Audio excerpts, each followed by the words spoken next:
인도차이나 반도의 하늘을 가르는 F-16 전투기의 굉음은 단순한 경고의 메시지가 아니었습니다. 이것은 동남아시아의 안보 지형이 근본적으로 변화하고 있음을 알리는 서막이었습니다. 과거 국경지대에서 빈번하게 발생하던 소규모 총격전이나 영토 분쟁과는 차원이 다른 양상이 펼쳐지고 있습니다. 군사 전문가들은 현재 태국군이 보여주고 있는 작전 형태를 두고 이른바 이스라엘 모델이라고 명명하고 있습니다. 이는 단순히 적의 도발을 막아내거나 잃어버린 영토를 수복하는 방어적 개념을 넘어섰다는 것을 의미합니다. 압도적인 공군력과 정보 자산을 바탕으로 적의 군사적 타격 능력 자체를 사전에 완전히 무력화시키겠다는 지극히 공세적이고 파괴적인 전략이 실행되고 있는 것입니다. 국경의 초소를 파괴하는 수준이 아니라 후방 깊숙한 곳에 위치한 사단급 지휘부와 보급로를 정밀 타격하여 반격의 의지조차 꺾어버리겠다는 태국 국방부의 의지는 이제 현실이 되어 캄보디아의 하늘을 뒤덮고 있습니다. 이러한 전면적인 충돌의 불씨가 처음부터 예고되었던 것은 아닙니다. 불과 몇 달 전까지만 해도 이 지역에는 평화의 기운이 감돌았습니다. 도널드 트럼프 전 미국 대통령의 중재로 2025년 7월에 체결된 휴전협정은 오랜 갈등을 봉합하는 듯 보였습니다. 평화협정이 발효되고 양국 국경에는 일시적인 정적이 찾아왔으며 사람들은 이제 총성 없는 10월과 11월을 기대했습니다. 하지만 그 평화는 태풍이 오기 전에 고요함과도 같았습니다. 수면 아래에서는 이미 서로에 대한 불신이 끓어오르고 있었고 외교적 수사 뒤에는 차가운 총구가 겨누어지고 있었습니다. 결국 깨지기 쉬운 유리잔 같았던 평화는 단 하나의 사건으로 인해 산산조각이 나고 말았습니다. 전쟁의 시계바늘을 다시 돌리게 만든 결정적인 사건은 11월 11일에 발생했습니다. 태국과 캄보디아 국경지대를 순찰하던 태국군 수색대원들에게 닥친 비극이었습니다. 해당 지역은 태국군이 매일같이 순찰을 돌던 평소에는 안전이 확보된 구역이었습니다. 어제도 지나갔던 그 길에서 오늘은 예기치 못한 폭발음이 울려 퍼졌습니다. 매설된 지뢰가 폭발한 것입니다. 이 사고로 인해 젊은 병사 3명이 발목을 절단해야 하는 치명적인 중상을 입었습니다. 태국 군 당국의 조사 결과 이 지뢰들은 과거 내전 시기에 유실되어 방치된 녹슨 폭발물이 아니었습니다. 누군가 의도적으로 그리고 최근에 매설한 흔적이 역력한 새로운 살상 무기였습니다. 태국 육군 참모총장이 부상당한 병사들을 직접 위로하며 병원을 찾았을 때만 해도 이 사건이 대규모 전면전으로 비화될 것이라고 예상한 사람은 많지 않았습니다. 그러나 캄보디아 측의 반응은 태국의 분노에 기름을 부었습니다. 캄보디아는 국경 지역에 수백만 개의 유실지뢰가 묻혀 있다는 사실을 강조하며 이번 사건 역시 과거의 잔재일 뿐 자신들의 고의적인 도발이 아니라고 강력하게 부인했습니다. 이러한 해명은 피해를 입은 태국 국민들과 군부의 자존심을 건드렸고 단순한 사고 처리가 아닌 국가적 차원의 응징을 요구하는 여론을 형성하게 만들었습니다. 결국 태국 정부의 인내심은 한계에 다다랐습니다. 아누틴 참비라쿨 태국 부총리는 더 이상의 협상은 없다고 단언하며 강경한 입장을 천명했습니다. 이는 외교적 해결의 문을 닫고 물리적 힘에 의한 해결을 선택하겠다는 선전포고나 다름없었습니다. 태국 국방부는 즉각적으로 작전 개념을 수정했습니다. 캄보디아군이 다시는 국경지대에서 도발을 감행할 수 없도록 그들의 군사력을 장기간 회복 불가능한 상태로 만들겠다는 목표를 세웠습니다. 이때부터 태국군은 이스라엘이 하마스를 상대로 보여주었던 전술적 움직임을 차용하기 시작했습니다. 적의 숨통을 조이는 압도적인 화력, 그리고 보복을 두려워하지 않는 과감한 선제 타격이 그것입니다. 태국군은 단순히 지뢰가 폭발한 지점에 포격을 가하는 것에 그치지 않았습니다. 그들은 지도를 펼쳐놓고 캄보디아군의 병력이 집결하는 기지, 탄약고, 그리고 지휘통제소를 목표물로 설정했습니다. 12월 8일 태국 공군의 F-16 전투편대가 활주로를 박차고 날아오르면서 국경지대 6개주에 걸친 대규모 공습이 시작되었습니다. 이는 국지전의 범위를 넘어선 사실상의 전면전 수준의 군사작전이었습니다. 수많은 피난민들이 짐을 싸서 고향을 떠나야 했고 국경 무역은 완전히 중단되었습니다. 하지만 태국군은 멈출 기색이 없었습니다. 그들은 이번 기회에 국경의 위협 요소를 완전히 청소하겠다는 명확한 목표를 가지고 움직이고 있었기 때문입니다. 12월 8일 전면적인 공습이 시작되면서 전장의 양상은 급격하게 기울기 시작했습니다. 태국 공군의 주력기인 F-16 파이팅 팰컨이 구름 위를 장악했고 이들이 투하하는 정밀 유도 무기들은 캄보디아군의 핵심 시설들을 차례로 무력화시켰습니다. 이번 공습 작전의 특징은 명확했습니다. 단순히 병력이 모여있는 곳을 타격하는 것이 아니라 제8보병사단 사령부와 같은 적의 두뇌에 해당하는 지휘시설을 직접 겨냥했다는 점입니다. 하늘에서 내려다보는 태국군의 시야에서 벗어날 수 있는 곳은 없었습니다. 태국군은 이미 확보한 제공권을 바탕으로 캄보디아 영토 내의 군사 목표물을 정밀 타격하며 적이 반격할 엄두조차 내지 못하도록 압박의 강도를 높여갔습니다. 캄보디아군 역시 중국산 KS-1C와 같은 지대공 미사일 시스템을 보유하고 있었지만 압도적인 태국 공군의 위세와 정치적 셈법으로 인해 이를 적극적으로 가동하지 못하는 무력한 모습을 보였습니다. 특히 이번 작전에서 태국군은 움직이는 표적과 고정된 표적을 철저히 구분하여 타격 수단을 달리하는 고도의 전술을 선보였습니다. 차량이나 병력 이동과 같이 시시각각 위치가 변하는 시한성 긴급 표적에 대해서는 이스라엘제 리자드 3 레이저 유도 폭탄을 사용하여 외과 수술하듯 정밀하게 제거했습니다. 하지만 군사 전문가들의 시선이 집중된 곳은 따로 있었습니다. 바로 험준한 산악 지형에 숨겨진 캄보디아군의 요새를 파괴하기 위해 동원된 특별한 무기체계였습니다. 여기서 한국 방위산업의 기술력이 빚어낸 걸작, 한국형 GPS 유도폭탄 KGGB의 진가가 드러납니다. 사실 산악지대가 많은 동남아시아의 국경 지역에서 일반적인 폭탄으로 적을 제압하는 것은 매우 어려운 일입니다. 보통의 폭탄은 투하되면 포물선을 그리며 떨어지기 때문에 산 뒤쪽 비탈면, 즉 후사면에 숨어있는 적의 진지를 타격할 수 없습니다. 산이 방패막이 역할을 해주기 때문입니다. 이를 해결하기 위해 미사일을 사용하자니 한 발당 수십억 원에 달하는 비용이 너무나 큰 부담이 됩니다.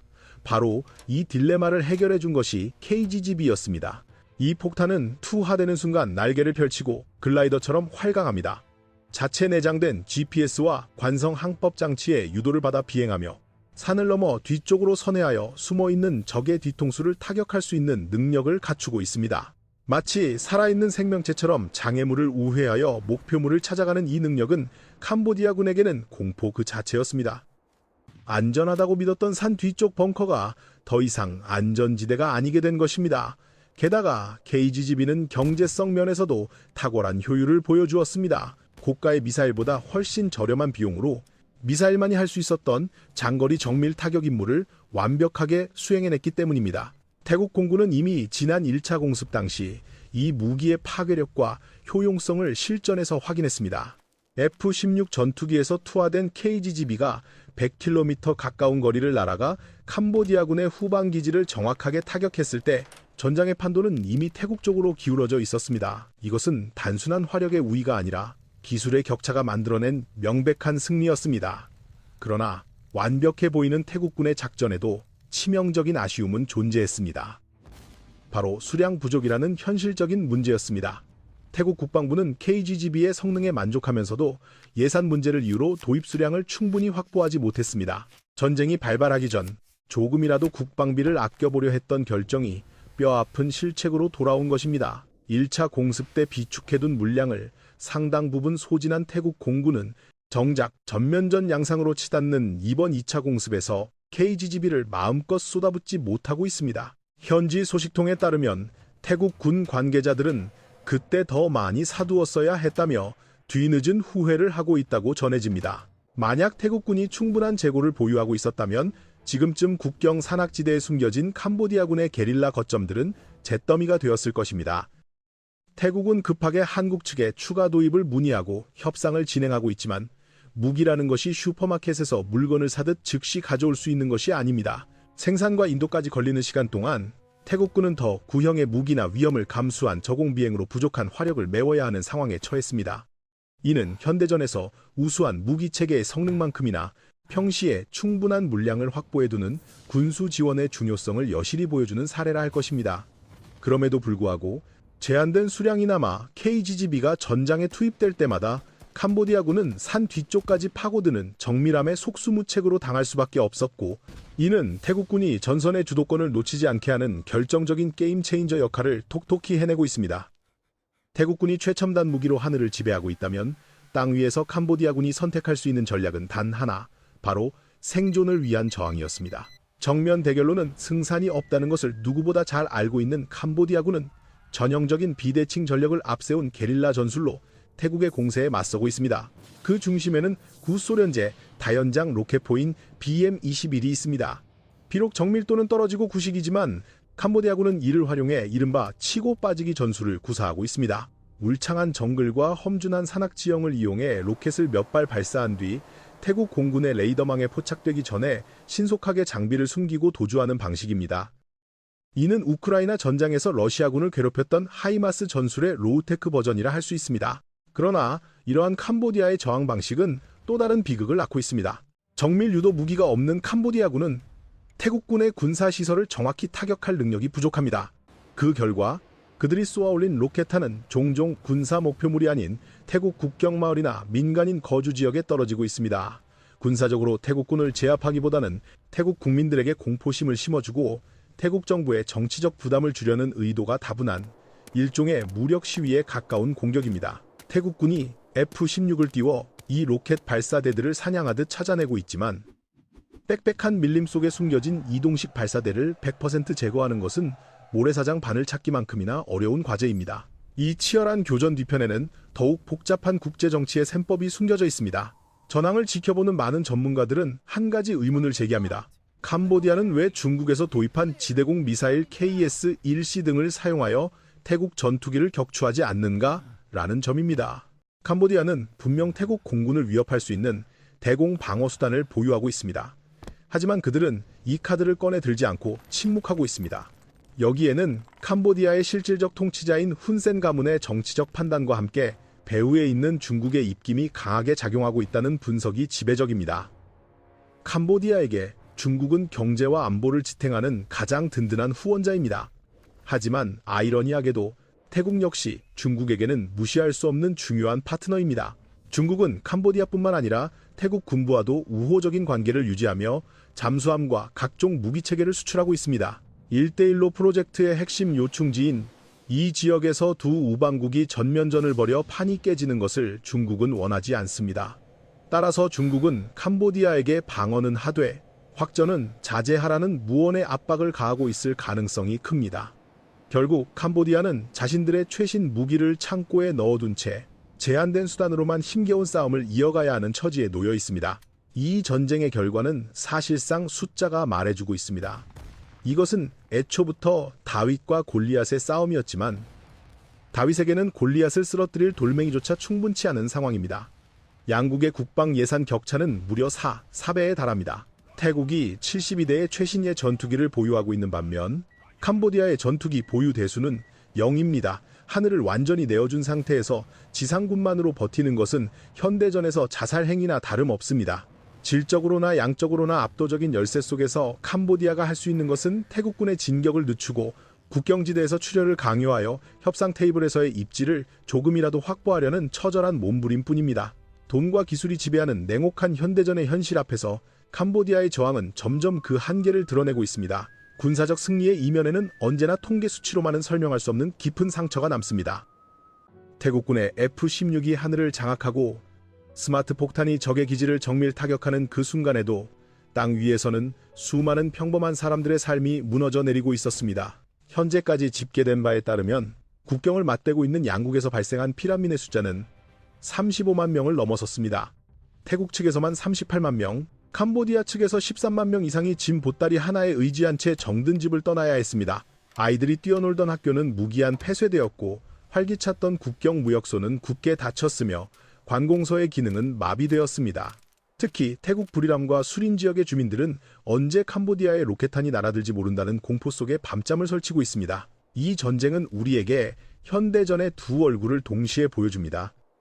한쪽에서는 최첨단 기술이 집약된 무기가 수백 킬로미터 밖의 표적을 오차없이 제거하는 스마트한 전쟁이 펼쳐지지만 그 바로 아래에서는 여전히 지뢰에 발목이 잘려나가고 포격의 집을 잃는 야만적인 비극이 반복되고 있습니다. 태국 정부가 천명한 이스라엘 모델은 군사적으로는 성공적일지 몰라도 그 과정에서 발생하는 인도주의적 위기와 지역 사회의 붕괴라는 값비싼 청구서를 피할 수는 없었습니다. 양국 간의 포로 교환이나 평화 협상은 모두 동결되었고 서로를 향한 적개심의 골은 회복하기 힘들 만큼 깊어졌습니다. 하지만 냉혹한 국제정세 속에서 이번 사태가 주는 교훈은 명확합니다. 평화는 단지 원한다고 얻어지는 것이 아니라 그것을 지킬 힘이 있을 때 비로소 유지된다는 사실입니다. 태국은 압도적인 국방 예산과 선진화된 무기체계를 바탕으로 자신들의 의지를 관철시켰습니다. 반면 경제력과 군사력에서 뒤처진 캄보디아는 국경 분쟁에서 주도권을 잃고 수세에 몰릴 수밖에 없었습니다. 특히 이번 분쟁에서 태국군이 보여준 정밀 타격 능력은 동남아시아 주변국들에게도 시사하는 바가 큽니다. 단순히 병력의 머릿수로 밀어붙이는 시대는 지났으며 정보 자산과 공군력, 그리고 이를 뒷받침하는 정밀 유도 무기가 전쟁의 승패를 가르는 핵심 열쇠임을 증명했기 때문입니다. 그리고 그 역사의 현장 한가운데에 대한민국의 방위산업 기술이 있었습니다. 비록 충분한 수량은 아니었지만 태국군이 결정적인 순간에 꺼내든 카드는 한국산 KGGB였습니다. 험준한 산악지형이 많은 동남아시아의 작전 환경에서 지형의 제약을 극복하고 적을 타격할 수 있는 한국형 무기체계의 효율성은 실전에서 여실히 입증되었습니다. 이는 단순히 무기를 수출한 것을 넘어 한국의 국방기술이 세계 안보 지형의 변화에 실질적인 영향을 미치고 있음을 보여주는 상징적인 사건이라 할 수 있습니다. 이제 총성은 잦아들지 몰라도 그 메아리는 오래도록 남을 것입니다. 태국은 무력으로 국경의 안정을 확보하려 했고 캄보디아는 굴복하지 않겠다는 자존심을 보여주었습니다. 그러나 폐허가 된 마을과 난민촌의 아이들을 보며 우리는 다시 한번 질문을 던지게 됩니다. 진정한 승리란 과연 무엇인가? 그리고 힘의 균형이 무너진 곳에서 평화는 어떻게 다시 싹 키울 수 있을 것인가? 동남아시아의 붉은 흙먼지 속에 가려진 이 질문에 대한 답을 찾는 것은 이제 살아남은 자들의 몫으로 남겨졌습니다. 오늘 이야기는 여기까지입니다.